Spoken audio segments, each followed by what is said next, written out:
They thought humans were legends. The galaxy trembled when humanity's dangerous battleships appeared. Part 1. The galaxy had always feared one name. Not a name spoken with hate, but a name spoken with quiet dread. The way old sailors once spoke of sea monsters they had never seen but still believed in. That name was Earth. Many species across the stars did not even believe humans were real anymore. To them, humans were a story, a warning, a legend told to young ones to make them behave, or a myth told by old soldiers who claimed they once saw a human ship burn 100 warships in a single hour. 300 years ago, humans had vanished. No one knew why. One day their ships were part of the great trade lanes, their diplomats sitting in the Grand Council of Species, their scientists sharing knowledge with a dozen worlds. The next day, without warning, every human ship turned around and left. Every human embassy closed its doors. Every comm channel from Earth went silent. The galaxy searched for years, but found nothing. Earth's system had a strange kind of static around it, a field of interference that no scanner could pass through. Eventually, the searching stopped. Eventually, people stopped believing there was anything to find. Humans became a bedtime story, a shadow at the edge of maps. A once upon a time that nobody trusted anymore. Until now. On the edge of Coalition space, in a quiet star system called Varan Outpost 9, a Tarnothi supply officer named Doss Kellen sat in his usual chair, watching numbers scroll past on a screen that rarely gave him any trouble. Doss was not an important man. He managed fuel shipments for a small outpost fleet, and his biggest worry most days was whether the coffee synthesizer would break down again. He had 4 arms, pale blue skin, and a face built for calm expressions, which made him perfect for a boring desk job. He liked boring. Boring meant safe. That night, boring ended. An alarm rang through the station, sharp and sudden, the kind of alarm that made every worker's hearts, Tarnothi had 2, skip at once. Doss looked up from his screen just as a message flooded every monitor in the control room. Unknown vessels detected. Mass signature unclassified. Approach vector, direct. That's not possible, muttered Rhea Solkin, the station's young sensor operator, a Velkari woman with silver hair and wide golden eyes. The system can't classify them? That never happens. Every fleet in Coalition space is registered somewhere. Doss walked to her station and looked over her shoulder at the display. 5 shapes glowed on the screen, moving in from the outer dark of the system. They were big. Bigger than anything he had seen before. Bigger than the massive Grelak warships that patrolled the border. Bigger than the Tarnothi's own dreadnoughts that were the pride of their fleet. "Play the visual feed," Doss said, his voice tighter than he meant it to be. Rhea's hands shook slightly as she pulled up the long-range camera. The image built slowly, pixel by pixel, until 5 massive shapes came into focus against the black of space. They were dark gray, almost black, with sharp angles and no wasted space in their design. No decoration, no flags, no markings anyone recognized, just cold, brutal efficiency, built for one purpose only: war. "Sweet stars," Rhea whispered. "Those hulls, look at the size of those weapon ports." An older voice spoke from the doorway. Commander Vesa Thurn, the station's ranking officer, stepped into the room, her 4 eyes narrowing as she studied the screen. She was Karvexi, an old warrior race, tall and broad-shouldered, with skin like cracked stone, and a reputation for never showing fear. But even she paused when she saw the ships. "Identify them," she ordered. "We can't," Rhea said. "The database has no match. But Commander, the design language, the proportions, the way the hull curves near the front." She trailed off, afraid to say what she was thinking. "Say it," Vesa said. "It matches old records," Rhea said quietly. "From 300 years ago, human construction, but bigger, much bigger." Silence fell over the control room. Every worker froze in place, staring at the screen, at those 5 dark shapes drifting closer with slow, unhurried confidence, as if they had nowhere else to be, and nothing in the galaxy could threaten them. "That's impossible," Doss said, though even as he said it, something cold moved through his chest. "Humans disappeared. Everyone knows they disappeared. Everyone believed they disappeared," Vesa corrected. "That is not the same thing as knowing." The comm system crackled. A message request appeared on the main screen, tagged with no fleet code, no ID, nothing but a blinking cursor waiting to be accepted.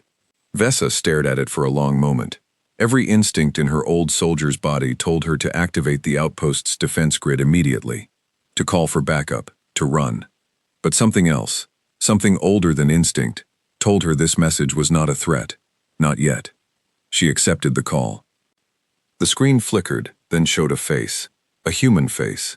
Male, middle-aged, with short gray hair and calm brown eyes that held no fear at all, only a tired kind of patience, like a man who had done this exact thing many times before and found it slightly boring. "This is Fleet Commander Elias Cho, of the United Earth Defense Fleet," the man said. His voice was steady, almost gentle, but there was an edge underneath it, like a blade wrapped in cloth. "We are passing through this system en route to the Kryvex border zone. We mean you no harm, unless you give us a reason to change our minds. Please confirm your station is civilian and not hiding weapons of mass destruction, and we will be on our way." Vesa's throat felt tight. 300 years of silence, and this was how humanity chose to say hello again. Calm, direct, slightly bored, as if visiting an old neighborhood. "This is Commander Vesa Thurn of Coalition Outpost 9, she said, keeping her voice level. "We are a supply and monitoring station. No weapons beyond standard defense turrets. We mean you no harm either." Elias Cho nodded once. "Good. We'll be through your system within the hour. Carry on, Commander." The screen went dark. For a long moment, nobody in the control room spoke. Then Rhea broke the silence. "They're heading to the Kryvex border zone," she said slowly. "Commander, that's where the Threll invasion fleet is massing." Vesa's four eyes widened slightly. The Threll, a hive-based species that had spent the last 2 years chewing through Coalition territory like a swarm of locusts, destroying every fleet sent against them, wiping out 3 entire border worlds without mercy. The Coalition had thrown everything they had at the Threll, and nothing had worked. The hive fleet was simply too big, too coordinated, too willing to lose ships without caring. 5 human ships, heading straight for a war zone that had already swallowed entire Coalition battle groups. "They're going to die," Doss said quietly. 5 ships against the Threll swarm? Even if they're strong, the Threll have thousands of vessels out there. Vesa said nothing. She simply watched the 5 dark shapes on the screen as they moved past the outpost, unhurried, confident, disappearing into the deep black toward the border. Something about the way they moved bothered her. They did not move like ships that were afraid of anything. News of the human fleet spread through Coalition space faster than any official report could travel. Traders whispered about it in space bars. Soldiers argued about it in barracks. Scientists pulled up old records, trying to remember everything they once knew about humanity before the silence fell. On 100 different worlds, in 100 different languages, the same question was asked again and again. Are the humans really back? On the Coalition capital world of Arinth Prime, in the Grand Chamber of the Galactic Council, the news arrived like a bomb. Council members from a dozen species stood around a massive circular table, arguing loudly, their voices overlapping in chaos. At the head of the table sat High Speaker Morel Doth, an elderly Orenthi woman with silver-blue skin and calm, careful eyes that had seen 100 crises come and go. She raised one hand, and slowly, the chamber quieted. "We have confirmed sightings," she said, her voice carrying easily through the room. 5 human battleships passed through Varen Outpost 9 6 hours ago. Their heading was the Kryvex border zone. A Grelak general slammed his fist on the table, his scaled face twisted in anger. 5 ships against the entire Threll swarm? This is madness. They will die out there, and it will mean nothing. Or, said a quiet voice from further down the table, it will mean everything. All eyes turned to a small, thin figure near the end of the table. Ambassador Kessa Lin, one of the few remaining Coalition officials who had actually met humans before the silence, back when she was young and worked as a junior diplomat on Earth's old embassy world. She had aged since then, her hair now fully white, her hands thin and careful, but her eyes still held the sharp memory of those years. You all speak of humans like they are a story, Kessa said. I served beside them. I saw their war games. I saw what they built even 300 years ago. And even then, their military commanders spoke of restraint, of holding back, as if their true strength was something they were embarrassed to use. If they built ships bigger than a Carvexi dreadnought and sent only 5 of them into the Crivex border zone, she paused, letting her words sink into the silence. Then perhaps they believe 5 is more than enough. The chamber fell silent. Nobody wanted to believe her, but nobody could disprove her either. High Speaker Morel Doth folded her hands together. Send a diplomatic ship to intercept them before they reach the border. We need answers. We need to know why they have returned, and what they intend. And if the Threll destroy them before we get answers, the Grelak general asked bitterly. Kessa Lin allowed herself the smallest, saddest smile. Then we will have our answer anyway, just not the one you are hoping for. Far from the council chamber, deep in the war-torn dark of the Crivex border zone, the Threll hive fleet continued its slow, unstoppable advance. Thousands of insectile ships moved in perfect, eerie coordination, controlled by a shared hive mind that felt no fear, no hesitation, no mercy. They had already crushed 12 coalition fleets in the past 2 years. Nothing that flew against them had survived for long. Aboard the Threll flagship, a massive black hive vessel shaped like a curled beetle shell, the collective mind that guided the swarm processed new sensor data. 5 unknown vessels. Unregistered design, approaching at high speed. The hive mind did not know fear. It did not know hesitation. It knew only calculation, and its calculation was simple. 5 ships were nothing against thousands. 5 ships would be destroyed, absorbed, or ignored, whichever was most efficient. The Threll swarm turned to intercept. They had no idea what they were about to face. Back aboard Elias Cho's flagship, the UES Dominion, a massive vessel bristling with weapons unlike anything the galaxy had seen in 300 years, the mood was calm, almost casual. Crew members walked the halls doing their duties with the relaxed confidence of people heading to a routine training exercise, not a war zone that had swallowed entire alien fleets. In the command center, Elias Cho stood at the main viewport, hands folded behind his back, watching the stars slide past. His second-in-command, Captain Amara Reyes, a sharp-eyed woman with dark hair pulled back tight, stepped up beside him. Sensors confirm the Threll fleet is moving to intercept, Amara said. Estimated contact in 11 minutes. Elias nodded slowly. Good. Signal the other 4 ships. Standard formation. No overkill unless they force it. Amara raised an eyebrow. Sir, sensor data suggests the Threll fleet numbers over 3,000 vessels. I saw the numbers, Captain. And you're not concerned? Elias allowed himself a small, tired smile, the same patient expression he had shown to the outpost commander hours earlier. Captain Reyes, we didn't come all this way to be concerned. We came to remind this galaxy why we stopped talking to it in the first place. Amara studied his face for a long moment, then nodded, and turned to relay the orders. Around the command center, crew members quietly moved to their stations, checking weapon systems, shield calibrations, targeting arrays, all with the same calm focus of professionals who had trained for this moment 1,000 times before, in simulations far worse than anything the Threll could offer. Outside the viewport, the stars of the Crivex border zone glittered coldly, indifferent to the storm about to unfold between them. Somewhere in that darkness, 3,000 Threll warships moved forward with mechanical certainty, expecting an easy, meaningless victory. They did not know that the galaxy's oldest, most dangerous legend had just decided to wake up. Elias Cho turned from the viewport and walked toward his command chair, his footsteps unhurried, his expression calm. Behind him, the 5 human battleships began to shift formation, their massive weapon arrays powering up with a deep, resonant hum that seemed to vibrate through the very hull of every ship, a sound the galaxy had not heard in 300 years. The legend was about to become real again. And the galaxy would never be the same. They thought humans were legends. The galaxy trembled when humanity's dangerous battleships appeared. Part 2. The dark of the Crivex border zone had swallowed many fleets before. Coalition ships, pirate ships, merchant convoys who wandered too close to the warfront. All had vanished into that stretch of space, torn apart by the endless, patient hunger of the Threll swarm.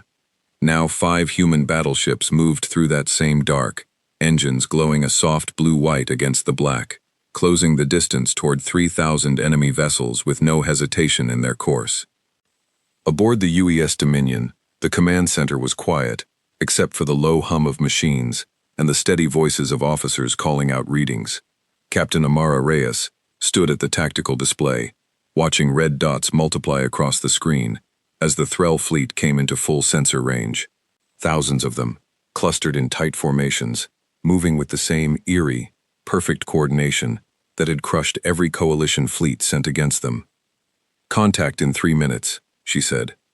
Elias Cho sat in his command chair, one leg crossed over the other, reading a data pad, as if he had nowhere important to be. He glanced up at the screen, studied the mass of red dots for a moment, then went back to his data pad. Noted. A young weapons officer named Ensign Tomas Vega glanced nervously at his captain. He had joined the fleet only 8 months earlier, fresh out of the academy, and this was his first real deployment. He had trained in simulations against numbers like this, but simulations were not the same as 3,000 real warships bearing down on real people. "Sir," Tomas said, his voice a little too tight, "should we not be more? That is a lot of ships." Amara glanced over at him, not unkindly. "How many simulated battles did you run in the academy, Ensign?" 206, ma'am." "And how many of those involved enemy numbers under 1,000? Tomas thought for a moment. "None, ma'am. The academy always trained us against overwhelming numbers. They said it was standard doctrine. Assume you will always be outnumbered." "That's right," Amara said, "because we always are. Humanity does not build fleets to match enemy numbers, Ensign. We build fleets to make numbers irrelevant." She turned back to the display. "Watch.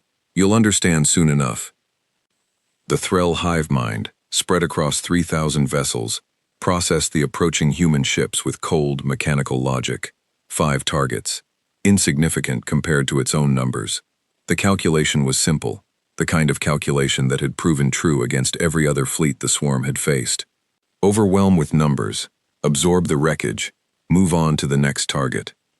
The swarm surged forward, thousands of insectile ships forming into a massive encircling wave, designed to surround and crush anything caught within it. This tactic had worked every single time before.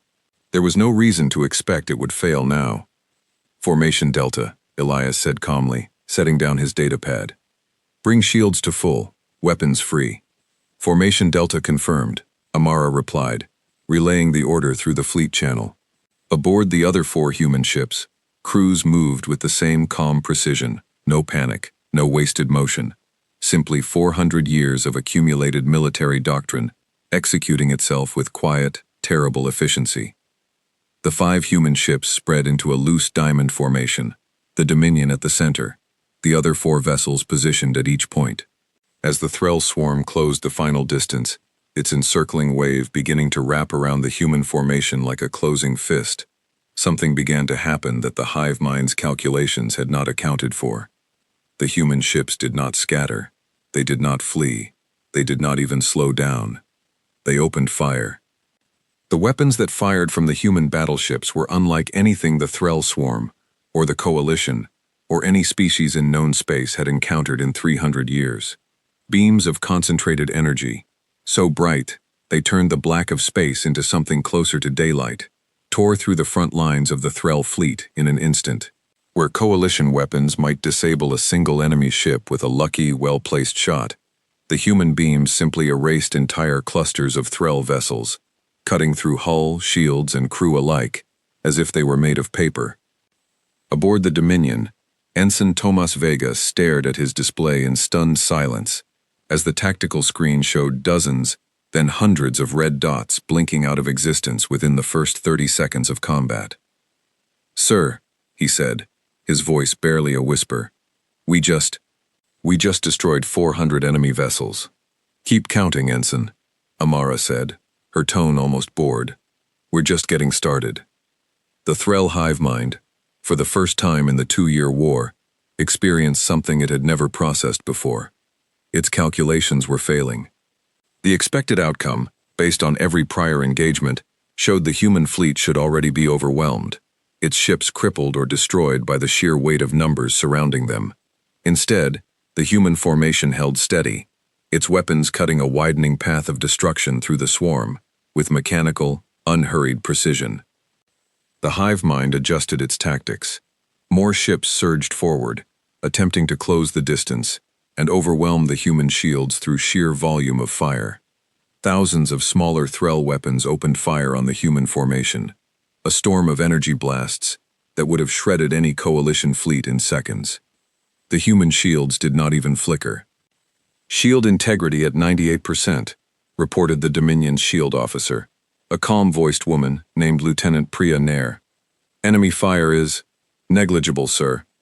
Elias finally stood from his command chair, walking slowly toward the main viewport to watch the battle unfold, with his own eyes, rather than through a data screen.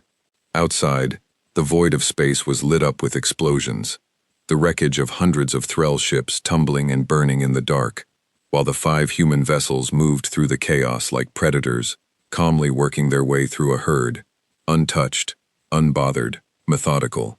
"Commander," Amara said, "Threll fleet is breaking into smaller groups. Looks like they're trying to flank us from multiple angles." "Let them try," Elias said quietly. "Adjust formation to echo.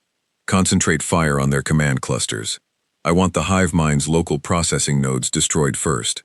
Cut off the head before we deal with the body." Understood.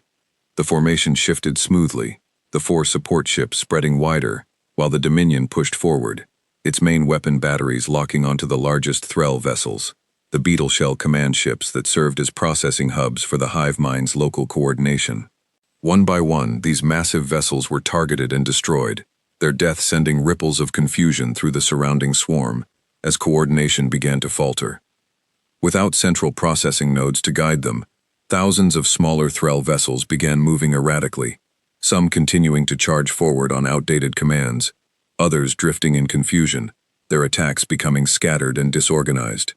The perfect, terrifying coordination that had made the Threll swarm so dangerous for 2 years was unraveling in real time, torn apart by a fleet of 5 ships that had barely needed 20 minutes to do it. In the coalition diplomatic ship racing toward the border zone, Ambassador Kessa Lin watched the battle unfold on her ship's long-range sensors, with an expression that mixed disbelief and something close to old, half-forgotten pride. Beside her, the ship's Grelak captain stared at the sensor readings, with his mouth hanging open. That's not possible," the captain muttered. 3,000 ships, 5 human vessels, and the swarm is losing. "I told you," Kessa said softly, "that humans do not send 5 ships, unless 5 ships are enough. But how? What kind of technology can do this?" Kessa did not answer immediately. She simply watched the sensor feed, her old eyes reflecting the flickering lights of distant explosions. "I do not know what they built in 300 years of silence," she finally said, "but I fear we are only seeing a small part of it." Back at the battle, the Threll hive mind made a final, desperate calculation. If numbers and coordination could not overwhelm the human fleet, then perhaps sacrifice would work instead. It began redirecting its remaining ships into suicide runs, attempting to ram the human vessels directly, hoping that raw kinetic force might succeed where weapons had failed. Hundreds of Threll ships surged forward on collision courses, their hive mind pilots feeling nothing, caring nothing for their own survival, focused only on the mathematics of destruction. "Incoming ramming vectors," Lieutenant Nair called out. "Multiple contacts, direct collision course." "Point defense full spread," Amara ordered calmly. "Do not let a single one connect." The Dominion's point defense systems activated, a web of smaller, rapid-fire weapons crisscrossing the space around the ship, intercepting incoming Threll vessels before they could get anywhere close. Explosions bloomed across the battlefield in a constant rolling wave, as ship after ship was destroyed, their remains scattering into harmless debris long before they could reach their targets. Ensign Tomas Vega, who had spent the first 10 minutes of the battle in stunned silence, finally found his voice again. "Sir, Enemy fleet numbers have dropped to under 1,000. Coordination is nearly non-existent. Should we press the attack, or attempt to force a retreat? Elias considered this for a moment, still standing at the viewport, watching the chaos below with the same calm, patient expression he had worn since the beginning of the engagement. The Thrall do not retreat, Ensign. Their hive mind does not understand the concept. It only understands victory or destruction. He turned back toward the command chair. Continue the attack. Target their remaining processing nodes. End this. The order was carried out with the same quiet efficiency that had defined the entire battle. Over the next hour, the 5 human ships methodically worked their way through the remaining Thrall fleet, destroying processing nodes, scattering the survivors, and reducing what had once been an unstoppable swarm into a handful of confused, leaderless vessels drifting through the wreckage of their own defeat. By the time the last Thrall ship was destroyed, nearly 4 hours had passed. 4 hours to accomplish what the Coalition's combined fleets had failed to do in 2 years of brutal, costly war. 4 hours, and the human fleet had not lost a single ship, not one. Aboard the Dominion, the command center was quiet, not with tension now, but with the calm satisfaction of a job completed. Amara walked over to where Elias stood, still watching the drifting wreckage outside the viewport. "Fleet status report," she said. "0 casualties, 0 ship losses, minor shield damage on the Vanguard, nothing requiring repair beyond standard maintenance." Elias nodded slowly. "Good. Signal Fleet Command. Tell them the border is secure. And tell them," he paused, considering his words carefully. "Tell them we're ready to talk to the Coalition, if they're ready to listen." "Yes, sir." Amara turned to leave, then paused, looking back at her commander with a curious expression. "Sir, can I ask you something?" "Go ahead." "Why did we stay silent for 300 years? What happened that made us cut off contact with everyone?" Elias was quiet for a long moment, his eyes still fixed on the drifting wreckage outside, the remains of a fleet that had terrorized the galaxy for 2 years, destroyed in a single afternoon. "That," he said softly, "is a longer story than we have time for right now, Captain. But you'll get your answer soon enough, so will they." He nodded toward the distant lights of Coalition space, where news of the battle was already spreading like wildfire across 100 worlds. "Everyone will." Far away, in the Grand Chamber of the Galactic Council on Orinth Prime, High Speaker Morel Doth received the battle report in stunned silence. The chamber, once filled with arguing voices, fell completely quiet as the numbers were read aloud. 3,000 Thrall vessels destroyed, 5 human ships undamaged. A 2-year war ended in a single afternoon. The Grelak general who had mocked the human fleet's chances now sat frozen in his chair, his scaled face pale, unable to find any words at all. Ambassador Kessa Lin rose slowly from her seat, her old voice carrying clearly through the silent chamber. "I believe," she said, "it is time we prepared a proper welcome for our old friends, whether we are ready for them or not." Outside, across 100 worlds, in 100 languages, the same story was already spreading, carried by frightened traders, awed soldiers, and stunned diplomats. The legend was real, humanity had returned, and the galaxy, for the first time in 300 years, did not know whether to celebrate or to be afraid. Perhaps, Kessa thought quietly to herself, as the chamber erupted once more into chaotic debate, perhaps it was wise to feel a little of both. They thought humans were legends. The galaxy trembled when humanity's dangerous battleships appeared. Part 3. 10 days after the battle at the Kryvex border zone, a single Coalition diplomatic ship approached the edge of a quiet, dark system, where 5 human battleships now sat in a loose defensive formation, waiting. The ship was small compared to the vessels around it, its hull painted in the soft silver and blue of Coalition diplomatic colors, carrying no weapons beyond basic point defense, a clear signal that it came in peace.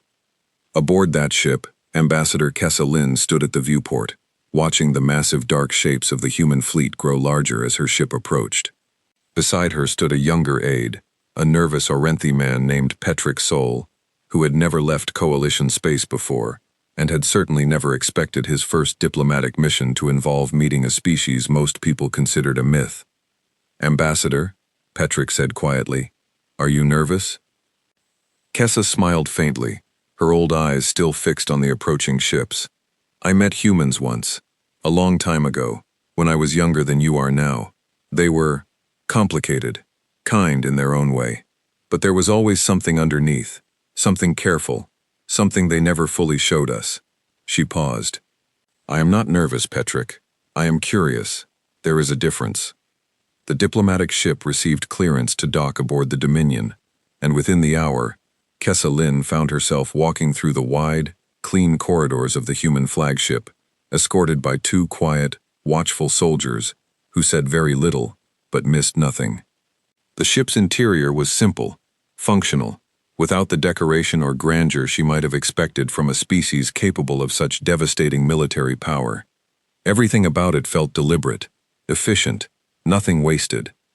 She was led to a meeting room where Fleet Commander Elias Cho waited, standing rather than sitting, his hands folded behind his back in the same calm posture Kessa remembered from old records of human military officers. He looked older than she expected, though humans aged strangely compared to her own people, their lifespans shorter but somehow more intense, as if they packed more living into fewer years. "Ambassador Lin," Elias said, extending a hand in the old human greeting gesture. "It has been a long time since the Coalition sent anyone to speak with us." Kessa took his hand carefully, remembering the gesture from decades past. "It has been 300 years, Commander. Long enough that most of my people believed you were nothing more than a story we told ourselves." "A fair mistake," Elias said, gesturing for her to sit. "We wanted it that way." Kessa settled into the offered chair, studying the man across from her carefully. "Then perhaps you can finally explain why humanity vanished, why you have returned now, and why you sent only 5 ships against a fleet that terrified the entire coalition." Elias was quiet for a long moment, choosing his words carefully. 300 years ago, humanity sat on your council. We traded with your worlds. We shared what knowledge we were willing to share, and during that time, we watched." He paused.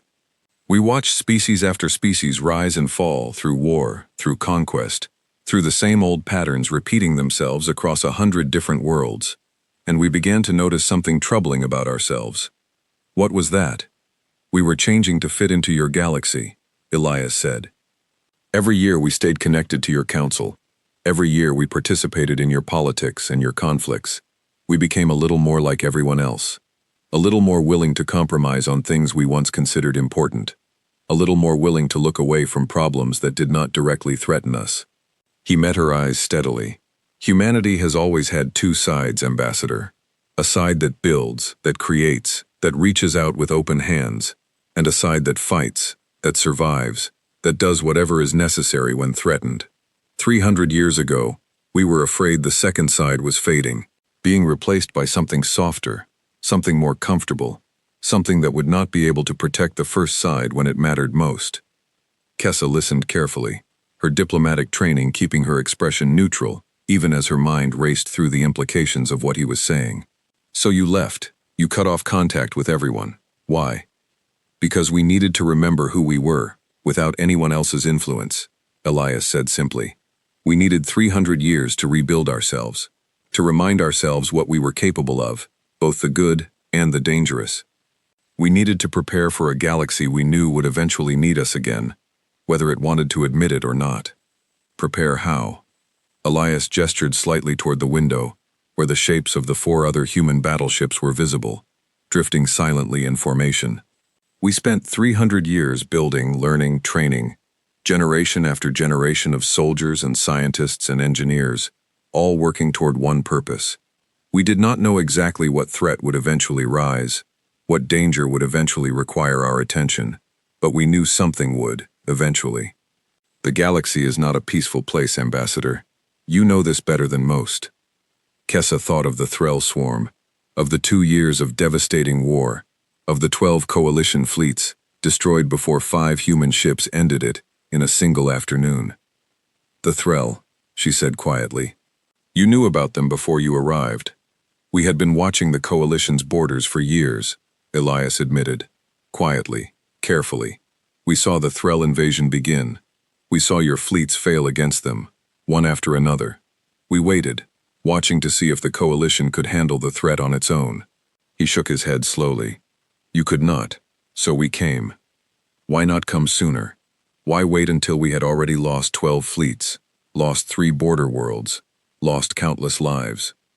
For the first time, something like genuine regret passed across Elias Cho's calm expression.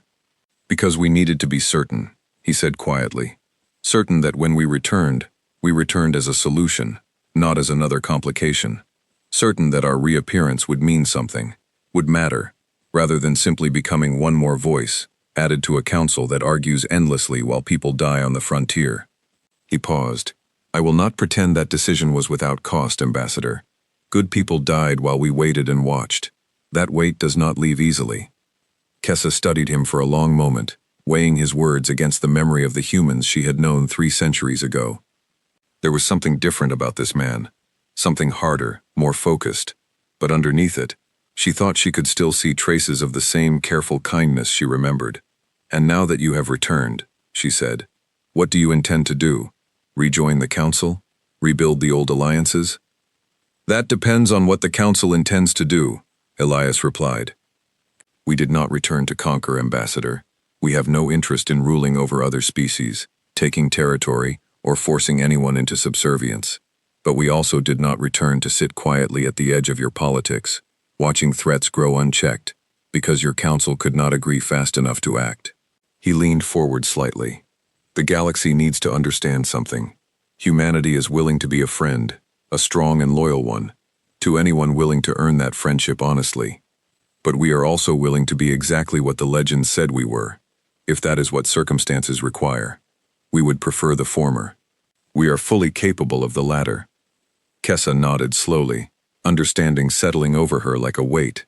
You want the council to know you are not simply returning as one member among many. You are returning as something the entire galaxy needs to take seriously. Precisely. Over the following days, more meetings took place. First between Elias Cho and Ambassador Kessa Lin, then eventually including representatives from other coalition species, who traveled to the border system to witness the human fleet with their own eyes and speak directly with its commanders. Word of these meetings spread quickly, and across 100 worlds, opinions about humanity's return began to shift and multiply in every direction.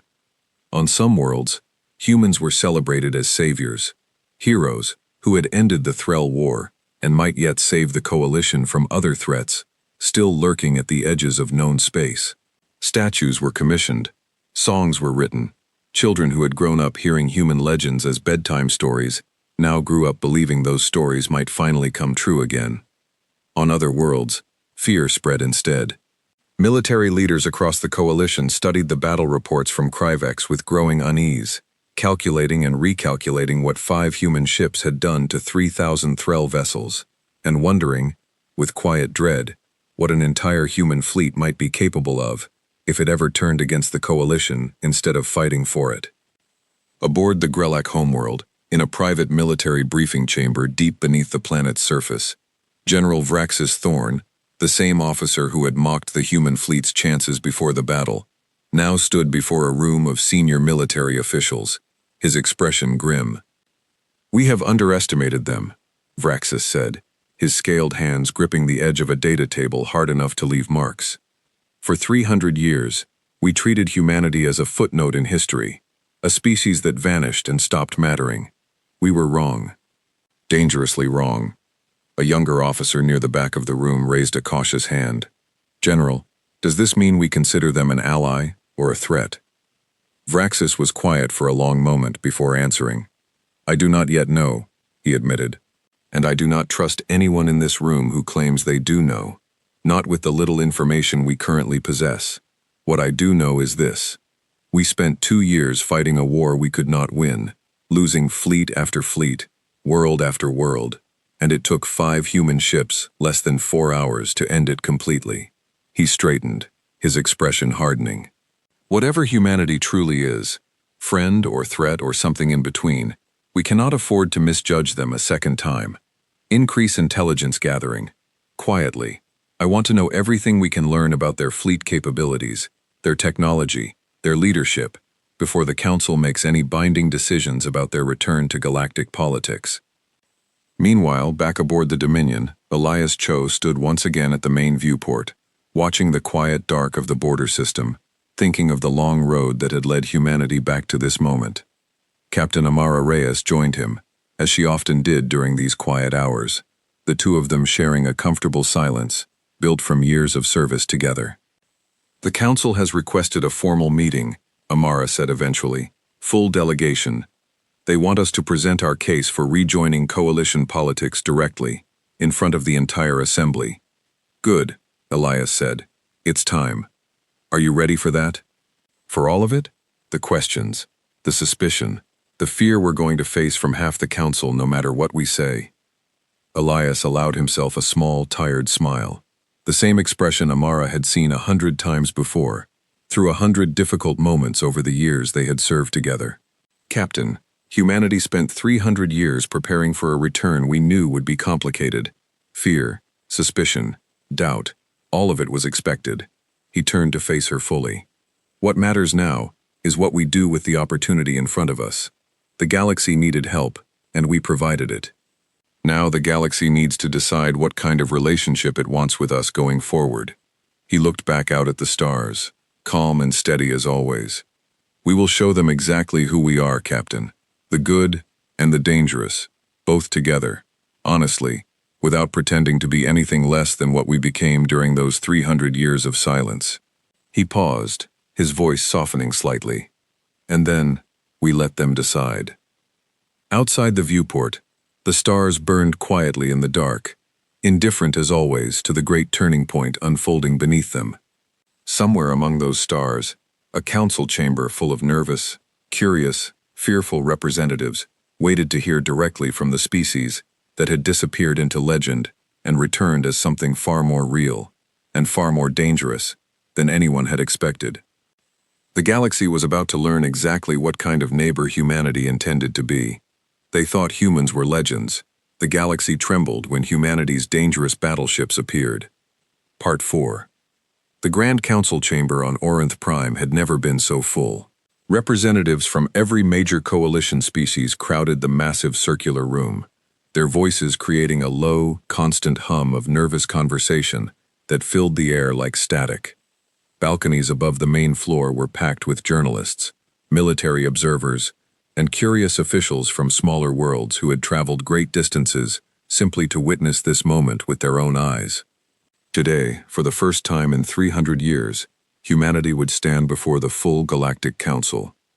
High Speaker Morel Doth sat at the head of the great circular table, her silver-blue hands folded calmly in front of her, though even she could not fully hide the tension in her posture. Beside her sat Ambassador Kessa Lin, the only person in the chamber who had actually spoken with humans before the silence began, and General Vraxis Thorn, whose earlier mockery of the human fleet had since become an embarrassment he was determined to correct with careful, serious attention. The great doors at the far end of the chamber opened, and a small human delegation entered, led by Fleet Commander Elias Cho, flanked by Captain Amara Reyes, and 2 other senior officers. They wore simple, dark uniforms without excessive decoration, and they walked with the same calm, unhurried confidence that had defined every moment of their return to galactic affairs. The chamber fell silent as they crossed the floor and took their designated seats at the table. Fleet Commander Cho, High Speaker Doth began, her voice carrying clearly through the quiet chamber. "On behalf of the Galactic Council, I welcome humanity's return to this assembly, and I thank you, on behalf of every world protected by your actions at Kryvex, for the service you have provided to the Coalition." "Thank you, High Speaker," Elias replied evenly. "We did not act for thanks, but we accept it gladly." A murmur passed through the chamber at his directness. High Speaker Doth continued, choosing her next words carefully. "Many representatives here have questions, Commander. Questions about your absence, about your intentions, and about what role, if any, humanity wishes to play in coalition affairs moving forward. I believe it would serve everyone well if you addressed these questions openly, before this assembly." Elias nodded once and rose from his seat, standing tall before the full council, his expression calm but serious. 300 years ago, he began, humanity withdrew from galactic politics because we feared losing ourselves within them. We feared becoming so focused on compromise, on fitting comfortably into 100 different alliances and agreements, that we would lose the strength required to protect what mattered most, both to ourselves and to those who might one day need our help. He paused, letting his words settle over the silent chamber. We spent those 300 years preparing, building, remembering, and when we saw the coalition facing a threat it could not overcome alone, we returned, not to conquer, not to rule, but to help, and to remind this galaxy that legends sometimes return for good reason. A representative from the Valkyrie delegation, a nervous, thin woman with silver hair much like Rhea Solkin's, raised a trembling hand. "Commander, forgive my bluntness, but the Threll battle proved your fleet is capable of destroying thousands of vessels in a matter of hours. How can this council trust that such power will always be used to help us, rather than eventually being turned against us?" Elias considered the question carefully before answering. "You cannot know that with absolute certainty, Ambassador. No species can ever fully guarantee the intentions of another. What I can offer is this. Humanity has never sought territory beyond our own systems. We have never demanded tribute or subservience or control over other species' governments. Our actions at Kryvex cost us nothing but time and resources, and we asked for nothing in return beyond safe passage through coalition space. Trust is built through actions, not promises. We intend to keep building that trust, one action at a time, for as long as this coalition is willing to work with us honestly." General Vraxis Thorn leaned forward, his scaled face unreadable. "Commander, my forces conducted extensive analysis of your battle at Kryvex. Your fleet's technology exceeds anything currently fielded by coalition militaries by a significant margin. I ask you directly, will humanity share this technology with the coalition to help us defend ourselves against future threats?" The chamber fell completely silent, every representative leaning forward slightly, waiting for the answer to a question that had been quietly debated in 100 private conversations over the past 10 days. "Some of it," Elias said carefully. "Not all of it. Certain technologies developed during our 300 years of isolation carry risks we are not yet comfortable sharing broadly, risks that could cause significant harm if misused or if they fell into the wrong hands. But defensive systems, medical technology, certain propulsion improvements, these we are willing to discuss sharing with coalition worlds, provided proper safeguards and agreements are established first." Vraxis nodded slowly, seeming to accept this answer, though the calculation behind his eyes suggested he was already considering the implications carefully. For the next several hours, the questioning continued, covering topics ranging from trade agreements to military cooperation, to the delicate matter of how humanity's return might shift the existing balance of power among coalition species. Elias answered each question with the same calm, careful honesty, neither exaggerating humanity's intentions nor hiding the fact that humanity intended to remain independent and self-governing, cooperative, but never subservient to council authority. As the session finally began winding toward its conclusion, a new voice interrupted from the back of the chamber, a communications officer rushing onto the main floor with an urgent message clutched in her hands. She approached High Speaker Doth quickly, whispering something into her ear that made the elderly woman's calm expression falter for the first time all day. "High Speaker?" Kessa asked quietly, noticing the shift immediately. "What has happened?" Mirel Doth took a steadying breath before addressing the chamber. "I have just received an urgent report from our deep space monitoring stations near the Outer Veil territories." She paused, and the entire chamber leaned in, sensing the gravity in her tone. "A massive fleet of unknown origin has been detected entering the outer edges of coalition space. Initial estimates suggest numbers far exceeding even the Threll swarm we recently faced. Preliminary scans indicate technology and vessel designs unlike anything in our databases." The chamber erupted into immediate chaos, voices rising in alarm and confusion, as representatives from a dozen species began speaking over one another, demanding more information, demanding explanations, demanding immediate action. High Speaker Doth raised her hands, struggling to restore order, but the fear in the room had already taken hold. Elias Cho remained standing calmly amid the chaos, his expression unreadable, though something in his eyes had sharpened, focused, like a soldier recognizing the sound of distant thunder before a storm. "High Speaker," he said, his voice cutting through the noise with quiet authority. "I would like to see this data immediately." Doth nodded, gesturing for the communications officer to transfer the report directly to the human delegation's data pads. Elias, Amara, and their fellow officers studied the incoming information in tense silence, their expressions growing increasingly serious as the details unfolded before them. "Commander," Amara said quietly, leaning close, "these numbers, this doesn't match anything in our records either.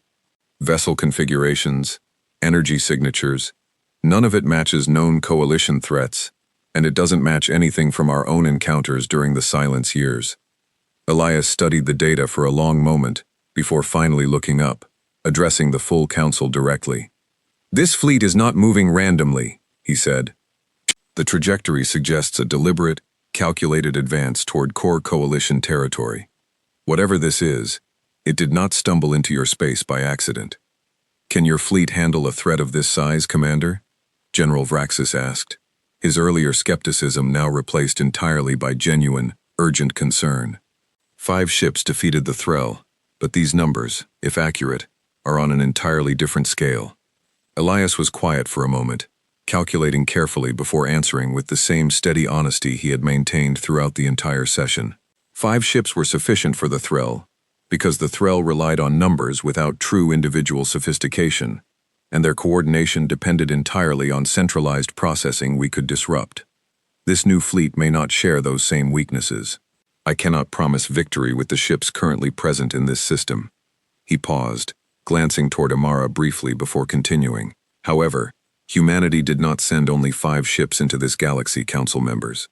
Our full fleet strength remains stationed within our own territory, prepared for exactly this kind of situation. If this threat proves as serious as initial reports suggest, I will need to request Council authorization to bring additional human forces into Coalition space, in cooperation with your own military assets." A tense silence fell over the chamber as the weight of his words settled in. The very same council that had spent the entire session debating trust, caution, and the proper limits of humanity's involvement in coalition affairs, now faced the sudden, urgent possibility of needing far more human military support than anyone had expected to request so soon. High Speaker Doth exchanged a long look with Ambassador Kessa Lin, who gave a small, solemn nod. "Very well," Doth said finally, addressing the full chamber. "I move that this council authorize immediate cooperative military coordination between coalition forces and additional human fleet elements, pending further intelligence on this new threat." All those in favor? The vote passed with far more unity than any decision made earlier that day, fear proving a more effective motivator toward cooperation than any diplomatic argument could have achieved. As the session began preparing to adjourn, urgent orders already being drafted to mobilize forces and gather additional intelligence, Elias Cho found himself once again standing near Ambassador Kessa Lin, both watching the chaotic activity unfolding around them. "It seems the galaxy did not give us much time to settle into peaceful negotiations," Kessa said quietly. "It rarely does," Elias replied, "but perhaps that is fitting. Actions speak louder than any words we could offer this council today." He looked toward the large view screen displaying the latest sensor data from the Outer Veil territories, watching the ominous cluster of unknown fleet signatures slowly advancing deeper into coalition space. "We came back because we believed the galaxy would eventually need us again. It seems that need has arrived far sooner than even we anticipated." Kessa studied the old warrior's calm, steady expression, remembering the complicated, careful humans she had known centuries ago, and finding in this new generation something both familiar and profoundly changed. "Are you afraid, Commander?" she asked softly. "Of what this new threat might be?" Elias considered the question honestly before answering. "Caution, yes. Fear implies uncertainty about our ability to respond, and 300 years of preparation were not wasted, Ambassador. Whatever this fleet is, whatever intentions it carries into coalition space, humanity did not spend 3 centuries rebuilding itself only to falter now, at the very moment the galaxy needs us most." He turned to face her fully, his expression hardening with quiet determination. "We will meet this threat, Ambassador Lin, together with the coalition if you are willing, or alone if necessary. Either way, we will not allow this galaxy to fall to whatever darkness is now approaching." Outside the council chamber, across 100 worlds already receiving fragmented reports of the new threat, fear and uncertainty spread rapidly through coalition space. Yet alongside that fear, something else began to grow as well. A fragile, cautious hope that perhaps, just perhaps, the legends had returned to this galaxy at exactly the moment they were needed most. As the human delegation prepared to depart the council chamber, urgent orders already flowing toward human territory, requesting additional fleet deployment, Elias Cho paused at the great doors, looking back one final time at the chaotic, fearful, hopeful gathering of 100 different species, all now bound together by the same uncertain future. The legend had returned, but the true test of that legend, he knew, was only just beginning. 3 weeks after the council session that had erupted into chaos, the Outer Veil territories had become the tense, watchful center of the entire galaxy's attention. The unknown fleet, now identified through careful long-range observation as a species the coalition had never encountered before, calling themselves the Korath, continued its slow, deliberate advance through the dark. Numbering in the tens of thousands, their ships were sleek, curved, and covered in strange organic patterns that seemed to shift and pulse with faint light, unlike anything built by any known coalition species or by humanity itself. What made the Korath truly frightening was not simply their numbers, but their intelligence. Unlike the Threll, whose hive mind had relied on brute coordination and endless sacrifice, the Korath fleet moved with individual tactical sophistication, probing coalition defenses at the border, with careful, calculated raids, testing responses, gathering information, retreating before any significant counterattack could be organized. They were patient, methodical, and utterly without any interest in communication, ignoring every diplomatic signal sent toward their fleet with cold, deliberate silence. Aboard the newly arrived human flagship, the UES Sovereign, larger even than the Dominion, and freshly deployed from Earth's home territory, along with 200 additional human vessels, Fleet Commander Elias Cho stood in a joint command center shared with coalition military leadership for the first time in 300 years. Around him, human officers worked alongside Grelek tacticians, Carvexi strategists, and Velkari sensor specialists, all coordinating together under the urgent pressure of a threat none of them fully understood. General Vraxis Thorn approached the central holographic display, where the latest intelligence on Korath fleet movements glowed in shifting patterns of red light. "Their raids have increased in frequency over the past week," he said grimly.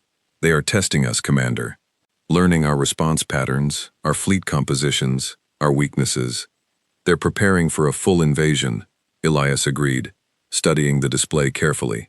"This is not a wandering fleet that stumbled into coalition space by accident. Every movement suggests careful, long-term strategic planning." Amara Reyes, now serving as overall fleet coordinator for the Joint Task Force, stepped forward with an updated data pad. "Sir, we've finally managed to capture partial data from one of their disabled scout vessels during yesterday's border skirmish. Their technology shares some baseline similarities with old records from a species mentioned briefly in ancient human deep space surveys, conducted centuries before the silence began.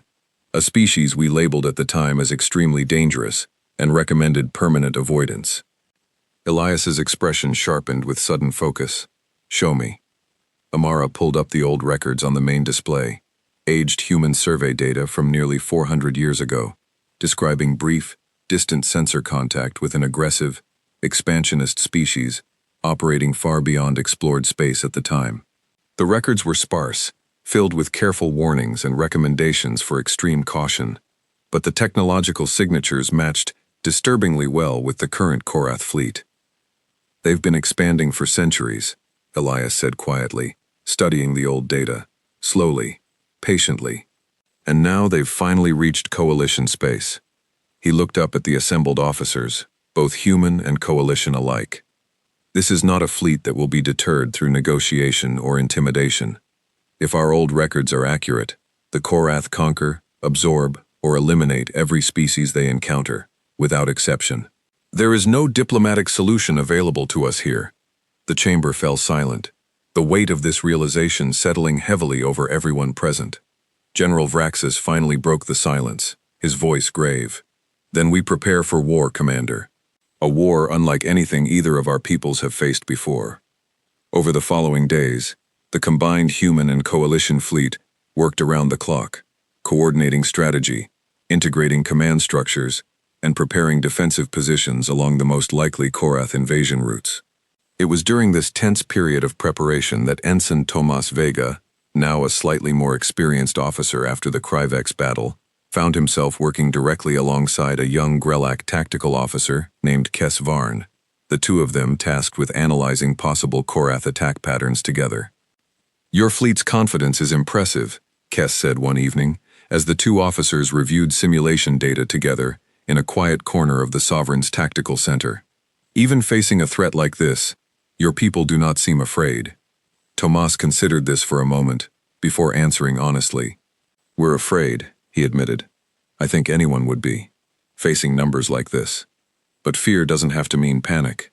My commanders always taught us that discipline matters more than confidence. You can be scared and still do your job well, as long as you trust your training, and trust the people fighting beside you." Kes studied him thoughtfully. "That is a very human way of thinking, Ensign." Tomas smiled slightly. "Maybe, but I think it's also becoming a very coalition way of thinking too, the longer we work together like this." 2 weeks later, the moment of true crisis finally arrived. Korath scout fleets, having gathered sufficient intelligence, suddenly withdrew entirely from the border, a pattern the combined command staff immediately recognized as deeply troubling. Within 48 hours, long-range sensors detected the full Korath invasion fleet moving as one massive, coordinated force directly toward the primary coalition defensive line, where the combined human and coalition fleet now waited. Tens of thousands of Korath vessels advanced through the dark, their organic hulls pulsing with strange, shifting light, moving with a deliberate, confident precision that suggested they fully expected victory. Aboard the Sovereign, Elias Cho stood at the command center, watching the overwhelming tactical display with calm, focused intensity. Beside him, General Vraxis Thorn gripped the edge of the tactical table tightly, his scaled hands showing the tension he refused to voice aloud. "All fleet elements report ready, Commander," Amara said.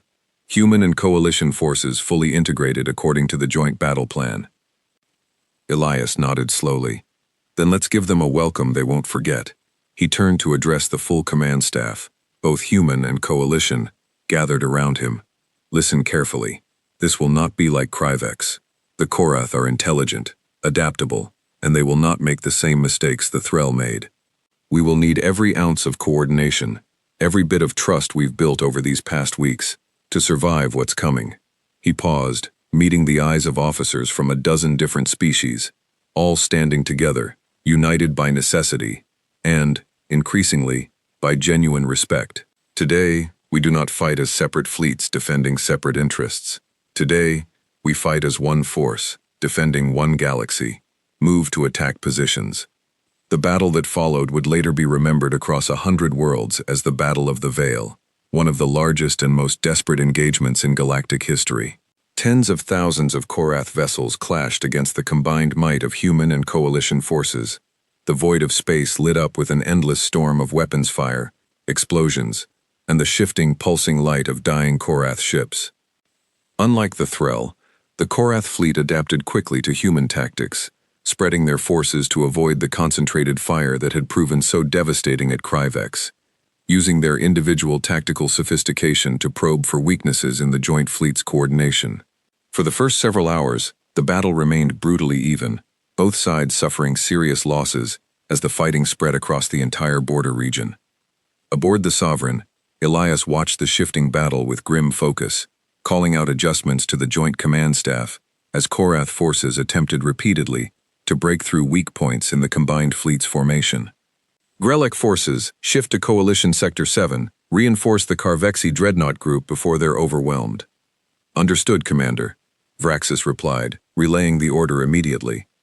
"Human Support Wing, redirect to cover the gap. Ensign Vega, your unit is closest. Move to intercept. Tomas, now serving as a junior tactical officer aboard one of the smaller human support vessels, felt his heart pounding as he relayed the order to his ship's captain. Around him, the battle raged in overwhelming chaos, ships from a dozen different species fighting and dying together against an enemy that showed no sign of slowing its relentless advance. For hours, the battle continued, neither side gaining a decisive advantage, the combined fleet's superior coordination barely managing to offset the Korath's overwhelming numbers and tactical sophistication. Just as exhaustion and mounting losses began to threaten the fragile unity holding the joint fleet together, Elias Cho made a decision that would ultimately determine the outcome of the entire war. "Captain Reyes," he said, his voice steady, despite the chaos surrounding them, "signal the reserve fleet. All of it. It's time." Amara's eyes widened slightly. "Sir, that's our entire strategic reserve. If we commit everything now, and the Korath have additional forces we haven't detected." "They don't," Elias said firmly. "Their scouting patterns over the past 3 weeks confirmed this is their full invasion strength. They committed everything to this battle, believing overwhelming force would be enough to break us. It's time we showed them exactly how wrong that assumption was." The order went out immediately, and within minutes, an additional 100 human battleships, held in careful reserve throughout the entire engagement, surged forward from their hidden position beyond the battle's edge, striking directly into the flank of the Korath fleet, with devastating, unexpected force.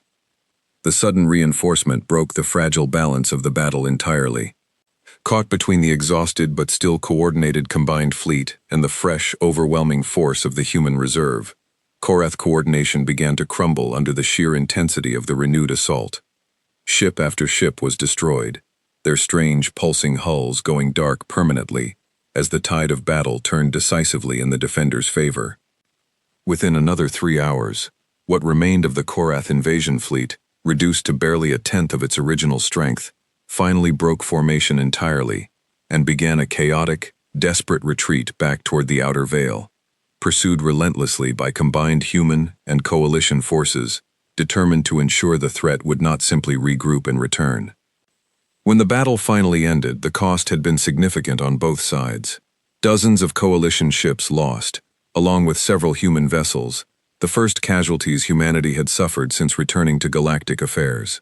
Yet against the overwhelming numbers they had faced, against a threat that had genuinely endangered the entire coalition, the victory stood as something extraordinary, a triumph, achieved only through the fragile, hard-won unity between two very different fleets, fighting together for the first time in 300 years. Aboard the Sovereign, in the quiet aftermath of the battle, Elias Cho stood once again at the main viewport, watching the drifting wreckage of the battle stretch across the dark in every direction. General Vraxis Thorn approached quietly, standing beside him, in shared, exhausted silence for a long moment, before finally speaking. "We could not have won this alone, Commander," Vraxis said quietly. "Not the coalition, not humanity separately, only together." Elias nodded slowly. "That was always the point, General. Humanity did not return to this galaxy to stand above it, or apart from it. We returned because we understood, eventually, every threat becomes too large for any single species to face alone." He looked toward the distant stars, thinking of the long 300 years that had led to this moment. Perhaps that is the true lesson in all of this. Legends are useful when a galaxy needs hope. But it is unity, built through trust and shared sacrifice, that actually wins wars. 3 months later, in the same council chamber where humanity had once stood before a nervous, uncertain assembly, answering difficult questions about their intentions, a very different atmosphere now filled the room. Formal agreements were signed, establishing humanity's permanent, cooperative presence within coalition affairs, not as rulers, and not as simple allies, but as genuine partners in the ongoing effort to protect the galaxy from threats no single species could face alone. Ambassador Kessa Lin, now serving as the primary liaison between human and coalition governments, stood beside Elias Cho as the final agreements were signed, watching representatives from a dozen species applaud, a sound she never expected to hear, directed toward humanity in her lifetime. "You once asked me if I was afraid of what humanity might become to this galaxy," Kessa said quietly, watching the celebration unfold around them. "I think I finally have my answer." Elias glanced at her, a small, genuine smile crossing his usually calm expression. "And what answer is that, Ambassador?" "That legends," Kessa said, "are only frightening until you understand what they truly stand for. And now, I believe, this entire galaxy finally understands." She looked out across the celebrating chamber, at species who had once feared humanity's return now standing together with human officers, sharing stories, sharing relief, sharing the fragile, hopeful beginning of a genuine alliance built through fire and sacrifice. "The legend has returned, Commander. But perhaps, from this day forward, the galaxy will remember humanity not simply as something to fear, but as something worth standing beside." Outside the council chamber, across 100 worlds now bound together by shared victory and hard-won trust, the story of humanity's return continued to spread, evolving from frightened rumor into something far more powerful. Not simply a legend anymore, but a promise that whatever darkness the galaxy might yet face, humanity would stand ready, dangerous when necessary, but always, in the end, standing on the side of those who needed protecting most. And somewhere far beyond the outer veil, in the vast unexplored dark where the defeated Korath fleet had retreated, unknown dangers continued to stir quietly in the shadows, waiting, patient, for whatever the future might yet bring. But for now, the galaxy could finally rest, knowing that when the next legend was needed, humanity would be there, ready to answer the call once again. The end.